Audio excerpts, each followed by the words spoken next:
जब हजरत खदीजा रजी अल्लाह अन्हा और अबू तालिब दोनों इस दुनिया से रुखसत हो गए तो हुजूर सल्लल्लाहु अलैहि वसल्लम अकेले रह गए। क्या तुमने सुना? मोहम्मद के चाचा अबू तालिब का इंतकाल हो गया है। चलो हम भी वहाँ चलते हैं। देखो, अबू तालिब भी चले गए, खदीजा भी नहीं रही। अब मोहम्मद बिल्कुल तन्हा रह गए हैं। अब जो हम चाहेंगे वही होगा। जब अबू तालिब की वफात का वक्त करीब आया तो नबी सल्लल्लाहु अलैहि वसल्लम उनके पास तशरीफ ले गए। वहां अबू जहल भी मौजूद था। आप अलैहिस्सलाम ने फरमाया, चचा जान, आप ला इलाहा इल्लल्लाह कह दीजिए। ये वो कलमा है कि उसके सबब से मैं खुदा के दरबार में आपकी मग़फ़िरत के लिए इसरार करूंगा। उस वक्त अबू जहल और अब्दुल्ला बिन अबी उम्माया अबू तालिब के पास मौजूद थे। इन दोनों ने अबू तालिब से कहा कि ए अबू तालिब, क्या आप अब्दुल मुत्तलिब के दीन से रूगर्दानी करेंगे? और ये दोनों बराबर अबू तालिब से गुफ्तगू करते रहे, यहां तक कि अबू तालिब ने कलमा नहीं पढ़ा, बल्कि उनकी जिंदगी का आखिरी कौल ये रहा कि मैं अब्दुल मुत्तलिब के दीन पर हूं। ये कहा और उनकी रूह परवास कर गई। हुजूर रहमत आलम सल्लल्लाहु अलैहि वसल्लम को इससे बड़ा सदमा पहुंचा और आपने फरमाया कि मैं आपके लिए उस वक्त तक दुआ करता रहूंगा जब तक अल्लाह ताला मुझे मना न फरमा देगा। इस पर यह आयत नाजिल हुई, मा काना लिन्नबिय्यि वल्लज़ीना आमनू अन यस्तग़फ़िरू लिलमुश्रिकीन वलौ कानू उली क़ुर्नी मिन बादि मा तबय्यन लहुम अन्नहुम अस्हाबुल जहीम। यानी नबी और मोमिनीन के लिए यह जायज़ ही नहीं है कि वो मुशरिकीन के लिए मग़फ़िरत की दुआ मांगे, अगरचे वो रिश्तेदार ही क्यों ना हो, जब उन्हें मालूम हो चुका कि मुशरिकीन जहन्नमी हैं। यहाँ ये बताने की ज़रूरत नहीं कि अबू तालिब ने किस कदर हुजूर अलैहिस्सलाम की हिफाजत और हिमायत की थी। वो दर हकीकत मक्के के बड़ों और अहमकों के हमलों से इस्लामी दावत के बचाव के लिए एक किला थे, लेकिन वो बजाते खुद अपने बुजुर्ग आबा व अजदाद की मिल्लत पर कायम रहे, इसलिए मुकम्मल कामयाबी न पा सके। इसी तरह एक बार नबी सल्लल्लाहु अलैहि वसल्लम के पास आपके चचा का तस्करा हुआ तो आप अलैहिस्सलाम ने फरमाया, मुमकिन है क़यामत के दिन उन्हें मेरी शफाअत फ़ायदा पहुंचा दे और इसकी वजह से उन्हें जहन्नम की एक कम गहरी जगह में रख दिया जाए कि आग सिर्फ उनके दोनों टखनों तक पहुंच सके। हुजूर अलैहिस्सलाम के क़ल्ब मुबारक पर अभी अबू तालिब के इंतकाल का ज़ख्म ताज़ा ही था कि अबू तालिब की वफ़ात के 3 दिन के बाद हज़रत बीबी खदीजा रदी अल्लाह ताला अन्हा दुनिया से रहलत फरमा गई। मक्का में अबू तालिब के बाद सबसे ज्यादा जिस हस्ती ने रहमत आलम सल्लल्लाहु अलैहि वसल्लम की नुसरत और हिमायत में अपना तन मन धन सब कुछ कुर्बान किया, वो हजरत बीबी खदीजा रदी अल्लाह ताला अन्हा की ज़ात गिरामी थी। जिस वक्त दुनिया में कोई आपका मुखलिस मुशीर और गमखार नहीं था, हजरत बीबी खदीजा ही थी कि हर परेशानी के मौके पर पूरी जान निसारी के साथ आपकी गमखारी और दिलदारी करती रहती थी। इसलिए अबू तालिब और हज़रत बीबी खदीजा दोनों की वफ़ात से आपके मददगार और गमगुसार दोनों ही दुनिया से उठ गए, जिससे आपके क़ल्ब मुबारक पर इतना अजीम सदमा गुजरा कि आपने इस साल का नाम गम का साल रख दिया। हज़रत बीबी खदीजा रदी अल्लाह ताला अन्हा रमज़ान 10 नबवी में वफ़ात पाई। वफ़ात के वक्त 65 बरस की उम्र थी। मकाम हुजून कब्रिस्तान जन्नतुल मुअल्ला में मदफून हुई। हुजूर रहमत आलम सल्लल्लाहु अलैहि वसल्लम नफ्स नफीस उनकी कब्र में उतरे और अपने मुक़द्दस हाथों से उनकी लाश मुबारक को ज़मीन के सपर्द फरमाया। अबू तालिब जब तक जिंदा थे, कुरैश की हिम्मत न थी कि वो आप सल्लल्लाहु अलैहि वसल्लम पर हाथ उठा सके, लेकिन उनके इंतकाल के बाद मुशरिकीन बेलगाम हो गए। हज़रत खदीजा रज़ी अल्लाह अन्हा सिर्फ अहलिया नहीं, बल्कि आप सल्लल्लाहु अलैहि वसल्लम की सबसे बड़ी मुखलिस, मुशीर और गमगुसार थी। घर से बाहर अबू तालिब ढाल थे तो घर के अंदर खदीजा रज़ी अल्लाह अन्हा सुकून का बाइस थी। इन दोनों के जाने से आप सल्लल्लाहु अलैहि वसल्लम को शदीद जानी और माली नुकसान पहुंचा, क्योंकि हज़रत खदीजा रज़ी अल्लाह अन्हा की दौलत भी इस्लाम के काम आती थी और अबू तालिब की समाजी ताकत भी। अबू तालिब की वफ़ात के बाद काफिरों की जिसारत पड़ गई और वो खुलकर आप सल्लल्लाहु अलैहि वसल्लम को अजियत और तकलीफ पहुंचाने लगे। इस कैफियत ने आप अलैहिस्सलाम के गम में और इजाफा कर दिया। मक्का में जब जमीन तंग कर दी गई तो आप सल्लल्लाहु अलैहि वसल्लम ने सोचा कि शायद मक्का से बाहर किसी दूसरे शहर ताइफ में लोग बात सुन लें। इस सफर में हुजूर अलैहिस्सलाम के गुलाम हजरत जैद बिन हारिसा रजी अल्लाह अन्हु भी आपके हमराह थे। ताइफ में बड़े बड़े मालदार लोग रहते थे। इन रईसों में उमैर का खानदान तमाम कबाइल का सरदार शुमार किया जाता था। ये लोग 3 भाई थे, अब्दी अलील, मसूद, हबीब। रसूलुल्लाह सल्लल्लाहु अलैहि वसल्लम ने ताइफ में 10 दिन क़याम फरमाया। इस दौरान आप सल्लल्लाहु अलैहि वसल्लम उनके एक एक सरदार के पास तशरीफ ले गए और हर एक से गुफ्तगू की, लेकिन सबका एक ही जवाब था कि तुम हमारे शहर से निकल जाओ। हुजूर अलैहिस्सलाम इन तीनों के पास तशरीफ ले गए और इस्लाम की दावत दी। इन तीनों ने इस्लाम कबूल नहीं किया, बल्कि इंतहाई बेहुदा और गुस्ताखाना जवाब दिया। और इन बदनसीबों ने उसी पर बस नहीं किया, बल्कि ताइफ के शरीर खंडों को उभार दिया कि ये लोग हुजूर अलैहिस्सलाम के साथ बुरा सलूक करें। चुनाचे लच्चों लफंगों का ये शरीर गिरोह हर तरफ से आप पर टूट पड़ा और ये शरारतों के मुजस्समे आप पर पत्थर बरसाने लगे, यहाँ तक कि आपके मुकद्दस पांव जख्मों से लहू लहान हो गए और आपके मोज़े और नालैन मुबारक खून से भर गए। हाँ, जब आप जख्मों से बेताब होकर बैठ जाते तो ये जालिम इंतहाई बेदर्दी के साथ आपका बाजू पकड़ कर उठाते, और जब आप चलने लगते तो फिर आप पर पत्थरों की बारिश करते और साथ साथ तानाजनी करते, गालियां देते, तालियां बजाते। हजरत ज़ैद इब्न हारिसा रजी अल्लाह दौड़ दौड़ कर हुजूर पर आने वाले पत्थरों को अपने बदन पर लेते थे और हुजूर अलैहिस्सलाम को बचाते थे, यहां तक कि वो भी खून में लथपथ हो गए और जख्मों से निढाल होकर बेकाबू हो गए। बदमाशों ने यह सिलसिला बराबर जारी रखा, यहां तक कि आप अलैहिस्सलाम को उतबा और शेबा के एक बाग में पनाह लेने पर मजबूर कर दिया। ये बाग ताइफ से 3 मील के फासले पर वाक़ था। जब आप अलैहिस्सलाम ने यहाँ पनाह ली तो भेड़ वापस चली गई और आप सल्लल्लाहु अलैहि वसल्लम एक दीवार से टेक लगाकर अंगूर की बैल के साए में बैठ गए। उतबा बिन रबिया और उसके भाई शीबा बिन रबिया को आप पर रहम आ गया और काफिर होने के बावजूद खानदानी हमीयत ने जोश मारा। चुनाचे उन दोनों काफिरों ने हुजूर अलैहिस्सलाम को अपने बाग में ठहराया और अपने नसरानी गुलाम अद्दास के हाथ से आपकी खिदमत में अंगूर का एक खुशा भेजा। हुजूर सल्लल्लाहु अलैहि वसल्लम ने बिस्मिल्लाह पढ़कर खुशा को हाथ लगाया तो अद्दास ताज्जुब से कहने लगा कि इस अतराफ के लोग तो ये कलमा नहीं बोला करते। हुजूर अलैहिस्सलाम ने इससे दरियाफ्त फरमाया कि तुम्हारा वतन कहाँ है? अद्दास ने कहा कि मैं शहर नैनवा का रहने वाला हूं। आपने फरमाया कि वो हजरत यूनुस बिन मत्ता का शहर है, वो भी मेरी तरह खुदा के पैगंबर थे। ये सुनकर अद्दास आपके हाथ पांव चूमने लगा और फौरन ही आपका कलमा पढ़कर मुसलमान हो गया। इसके बाद रसूलुल्लाह सल्लल्लाहु अलैहि वसल्लम बाग से निकले तो मक्का की राह पर चल पड़े। आप सल्लल्लाहु अलैहि वसल्लम गमज़दा हालत में चले जा रहे थे कि अचानक आप सल्लल्लाहु अलैहि वसल्लम ने सर उठाया तो देखा कि एक बादल आप सल्लल्लाहु अलैहि वसल्लम पर साया किए हुए है। इस बादल में हजरत जिब्राइल अलैहिस्सलाम थे, जिन्होंने आवाज दी, अल्लाह ने आपकी कौम की बात सुन ली है और उनका जवाब भी देख लिया है। अल्लाह ने आपके पास पहाड़ों का फरिश्ता भेजा है ताकि आप जो चाहें उसे हुक्म दे। पहाड़ों के फरिश्ते ने आप सल्लल्लाहु अलैहि वसल्लम को सलाम किया और अर्ज किया, ऐ मोहम्मद सल्लल्लाहु अलैहि वसल्लम, अगर आप चाहें तो मैं मक्का के उन दोनों पहाड़ों अक्षबीन को आपस में मिला दूं ताकि ये लोग उनके दरमियान पस कर रह जाएं। लेकिन कुर्बान जाए नबी करीम सल्लल्लाहु अलैहि वसल्लम की रहमत पर। आप सल्लल्लाहु अलैहि वसल्लम ने फरमाया, नहीं, बल्कि मुझे उम्मीद है कि अल्लाह उनकी नस्लों से ऐसे लोग पैदा करेगा जो सिर्फ एक अल्लाह की इबादत करेंगे और उसके साथ किसी को शरीक नहीं ठहराएंगे।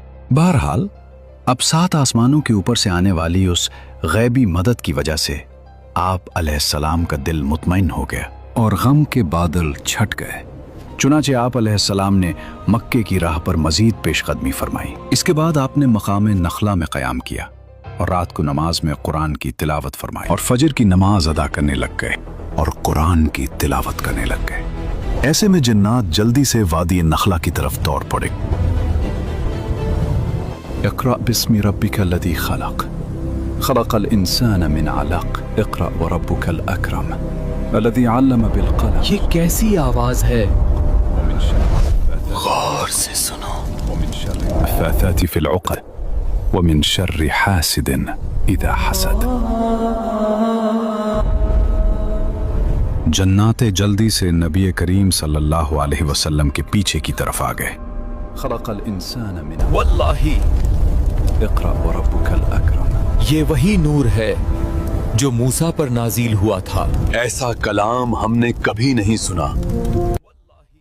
सोचिए, वो जिन्नात जो हजारों साल से जिंदा थे, जब उन्होंने कुरान सुना तो फौरन पहचान गए। दिल जो आग से बने थे, कुरान की ठंडक से पिघल गए। वहीं इसी लम्हे वो मुसलमान हो गए। ये कलाम उनके लिए बिल्कुल नया और मोजज़ाती था। वो खामोशी से कुरान सुनते रहे और उनके दिलों पर उसका गहरा असर हुआ। कुरान सुनने के बाद वो जिन्नात उसी वक्त ईमान ले आए और अपनी कौम की तरफ वापस जाकर उन्हें डराया और इस्लाम की दावत दी। यूं रात के सन्नाटे में वो जिन्नात जल्दी से अपनी कौम की तरफ लौटते हैं। अंधेरी गारों और टूटे हुए खंडरात के दरमियान, जहां सदियों से उनका बसीरा था, वहां हजारों जिन्नात मौजूद हैं। सदियों से ये गार अंधेरे और झूठ का घर था। यहाँ इब्लीस की कहानियां सुनाई जाती थी और शिर्क का धुआं उठता था। लेकिन आज हवा बदल चुकी थी। वो जिन्नात जो आसमान की खबरें चराने गए थे, वो वापस लौट आए थे, मगर वो खाली हाथ नहीं लौटे थे। वो अपने सीनों में ऐसा नूर लेकर आए थे जो उस गार के अंधेरों को हमेशा के लिए खत्म करने वाला था। हर तरफ खामोशी छा गई। ऐ मेरी कौम, सुनो, आज हमने वो कलाम सुना है जो कानों ने उससे पहले कभी नहीं सुना।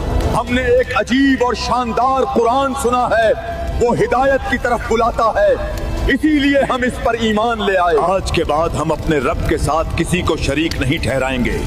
हमारे नादान लोग अल्लाह के बारे में झूठ बोला करते थे। ऐ हमारी कौम, अल्लाह की तरफ बुलाने वाले की बात मान लो और इन पर ईमान ले आओ। अल्लाह तुम्हारे गुनाह माफ फरमा देगा और तुम्हें दर्दनाक अजाब से बचा लेगा। अल्फाज तीर की तरह दिलों में उतर गए। इस रात वादी नखला में होने वाली तिलावत ने जन्नात की दुनिया में भूचाल बर्पा कर दिया था। कुछ ने हक को मान लिया और कुछ इनकार करके इब्लीस के रास्ते पर ही कायम रहे। मगर हुज्जत पूरी हो चुकी थी, दलील कायम हो गई थी। अब कोई ये नहीं कह सकता था कि हमें खबर नहीं थी। ये वाकया आप सल्लल्लाहु अलैहि वसल्लम के लिए अल्लाह की तरफ से एक बड़ी खुशखबरी थी कि अगर इंसान ताइफ और मक्का वाले आपकी बात नहीं सुन रहे, तो अल्लाह ने दूसरी मखलूक जिन्नात को आपका कलाम सुनने और ईमान लाने के लिए भेज दिया। चुनांचे कुरान मजीद में सूरह जिन की इब्तिदाई आयतों में खुदावंद आलम ने इस वाक़या का तस्करा फरमाया है। मकाम नखला में हुजूर अलैहिस्सलाम ने चंद दिनों तक क़याम फरमाया। फिर आप मकाम हिरा में तशरीफ़ लाए और कुरैश के एक मुमताज़ सरदार मुतअम बिन अदी के पास ये पैगाम भेजा कि क्या तुम मुझे अपनी पनाह में ले सकते हो। अरब का दस्तूर था कि जब कोई शख्स उनसे हिमायत और पनाह तलब करता तो वो अगरचे कितना ही बड़ा दुश्मन क्यों ना हो, वो पनाह देने से इनकार नहीं कर सकते थे। इसके बाद हुजूर सल्लल्लाहु अलैहि वसल्लम ने इत्मीनान के साथ हजर अस्वद को बोसा दिया और काबा का तवाफ करके हरम में नमाज अदा की और मुतअम बिन अदी और उसके बेटों ने तलवारों के साए में आपको आपके दौलत खाना तक पहुंचा दिया। हुजूर नबी करीम सल्लल्लाहु अलैहि वसल्लम का तरीका था कि हज के ज़माने में जबकि दूर दूर के अरबी कबाइल मक्का में जमा होते थे, तो हुजूर अलैहिस्सलाम तमाम कबाइल में दौरा फरमाकर लोगों को इस्लाम की दावत देते थे। इसी तरह अरब में जा बजा बहुत से मेले लगते थे जिनमें दूर दराज के कबाइल अरब जमा होते थे। इन मेलों में भी आप तबलीग इस्लाम के लिए तशरीफ ले जाते थे। आप सल्लल्लाहु अलैहि वसल्लम के पीछे आपका चचा अबू लहब चलता और लोगों को कहता कि ये नाउजुबिल्लाह झूठा है, इसकी बात न सुनना। लेकिन आप सल्लल्लाहु अलैहि वसल्लम कमाल सब्र से अपनी दावत जारी रखते। इसके बाद नबूवत के 11वें साल हज के मौके पर आप सल्लल्लाहु अलैहि वसल्लम उक़बा के पास से गुजर रहे। आप अलैहिस्सलाम ने उन लोगों से उनका नाम और नसब पूछा, फिर कुरान की चंद आयतें सुनाकर उन लोगों को इस्लाम की दावत दी, जिससे ये लोग बेहद मुतासिर हो गए और एक दूसरे का मुंह देखकर आपस में ये कहने लगे कि यहूदी जिस नबी आखिरुज़्ज़मा की खुशखबरी देते रहे हैं, यकीनन वो नबी यही हैं। कहीं ऐसा न हो कि यहूदी हमसे पहले इस्लाम की दावत कबूल कर लें। ये कहकर सब एक साथ मुसलमान हो गए और मदीना जाकर अपने अहले खानदान और रिश्तेदारों को भी इस्लाम की दावत दी। यही वो वाक़या था जिसने हिजरत मदीना की बुनियाद रखी। इसके बाद दूसरे साल 12 नबवी में हज के मौके पर मदीना के 12 अशखास मिन्ना की उसी घाटी में छुप कर मुशर्रफ ब इस्लाम हुए और हुजूर अलैहिस्सलाम से बैत हुए। तारीख़ इस्लाम में इस बैत का नाम बैत उक़बा ऊला है। साथ ही उन लोगों ने हुजूर अलैहिस्सलाम से ये दरख्वास्त भी की कि अहकाम इस्लाम की तालीम के लिए कोई मुअल्लिम भी उन लोगों के साथ कर दिया जाए।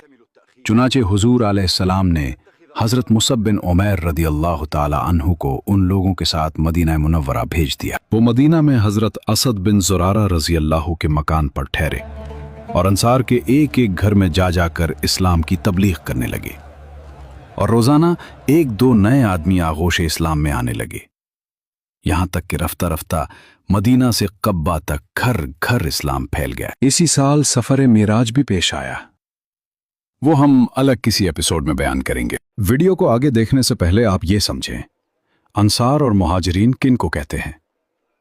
मुहाजिरीन वो सहाबाए किराम जो मक्का में जुल्म सितम से तंग आकर अल्लाह की रज़ा के लिए अपना घर बार माल और शहर छोड़कर हिजरत करके मदीना मुनव्वरा आए थे। अंसार मदीना मुनव्वरा के वो मकामी मुसलमान जिन्होंने हिजरत करके आने वाले मुसलमान भाइयों को अपने शहर में पनाह दी, उनकी हर तरह से माली व जानी मदद की और उन्हें अपने घरों में ठहराया। मदीना मुनव्वरा में जब इस्लाम और मुसलमानों को एक पनाहगाह मिल गई तो हुजूर अलैहिस्सलाम ने सहाबाए कराम को आम इजाज़त दे दी कि वो मक्का से हिजरत करके मदीना चले जाएं। चुनाचे सबसे पहले हज़रत अबू सलमा रज़ियल्लाहु अन्हु ने हिजरत की। इसके बाद यके बाद दीगरे दूसरे लोग भी मदीना रवाना हुए। जब कुफ़ार कुरैश को पता चला तो उन्होंने रोक टोक शुरू कर दी, मगर छुप छुप कर लोगों ने हिजरत का सिलसिला जारी रखा, यहाँ तक कि रफ्ता रफ्ता बहुत से सहाबाए किराम मदीना मुनव्वरा चले गए। सिर्फ वही हजरात मक्का मुकर्रमा में रह गए जो या तो काफिरों की कैद में थे या अपनी मुफलिसी की वजह से मजबूर थे। हुजूर अक़दस सल्लल्लाहु अलैहि वसल्लम को चूंकि अभी तक खुदा की तरफ से हिजरत का हुक्म नहीं मिला था, इसलिए आप मक्का ही में मुकीम रहे और हज़रत अबू बकर सिद्दीक़ और हज़रत अली रज़ियल्लाहु अन्हु को भी आपने रोक लिया। जब मक्का के काफिरों ने यह देख लिया कि हुजूर अलैहिस्सलाम और मुसलमानों के मददगार मक्का से बाहर मदीना में भी हो गए और मदीना जाने वाले मुसलमानों को अंसार ने अपनी पनाह में ले लिया है, तो कुफ़ार मक्का को यह खतरा महसूस होने लगा कि कहीं ऐसा ना हो कि मोहम्मद भी मदीना चले जाएं और वहां से अपने हामियों की फौज लेकर मक्का पर चढ़ाई न कर दें। चनाचे इस खतरे का दरवाज़ा बंद करने के लिए कुफ़ार मक्का ने अपने दारुल नदवा पंचायत घर में एक बहुत बड़ी कॉन्फ्रेंस मुनाकिद की और ये कुफ़ार मक्का का ऐसा ज़बरदस्त नुमाइंदा इज्तिमा था कि मक्का का कोई भी ऐसा दानिश्वर और बाअसर शख्स न था जो इस कॉन्फ्रेंस में शरीक न हुआ हो। खुसूसियत के साथ अबू सुफियान, अबू जहल, उतबा, जुबैर बिन मुतइम, नज़र बिन हारिस अबुल बख्तरी, जमा बिन असवद, हकीम बिन हिजाम, उमैया बिन खलफ वगैरह वगैरह तमाम सरदारान कुरैश इस मजलिस में मौजूद थे। शैतान लईन भी कंबल ओढ़े एक बुजुर्ग शेख की सूरत में आ गया। कुरैश के सरदारों ने नाम व नसब पूछा तो बोला कि मैं शेख नजद हूँ, इसलिए इस कॉन्फ्रेंस में आ गया हूँ कि मैं तुम्हारे मामले में अपनी राय भी पेश कर दूं। ये सुनकर कुरैश के सरदारों ने इब्लीस को भी अपनी कॉन्फ्रेंस में शरीक कर लिया और कॉन्फ्रेंस की कार्रवाई शुरू हो गई। तो व्यूअर्स, तारीख के उस नाजुक तरीन मोड़ पर मक्का का दारुल नदवा साजिशों का घर बन चुका था। एक तरफ कुरैश के खूनखार सरदार थे और दूसरी तरफ इंसानियत का दुश्मन शैतान एक बूढ़े शेख की शक्ल में उनकी अक्लों पर पर्दा डाल रहा था। फैसला होना था कि हक की इस आवाज को हमेशा के लिए कैसे दबाया जाए। कोई कैद करने का मशवरा दे रहा था तो कोई शहर बदर करने का, मगर वो कौन सी लर्ज़ाखेज तजवीज़ थी जिस पर इब्लीस ने भी खुशी से तालियां बजाएं? वो क्या खौफनाक मंसूबा था जिसके लिए कुरैश के हर कबीले से एक एक तलवार चुनी गई? देखिए अगली एपिसोड में।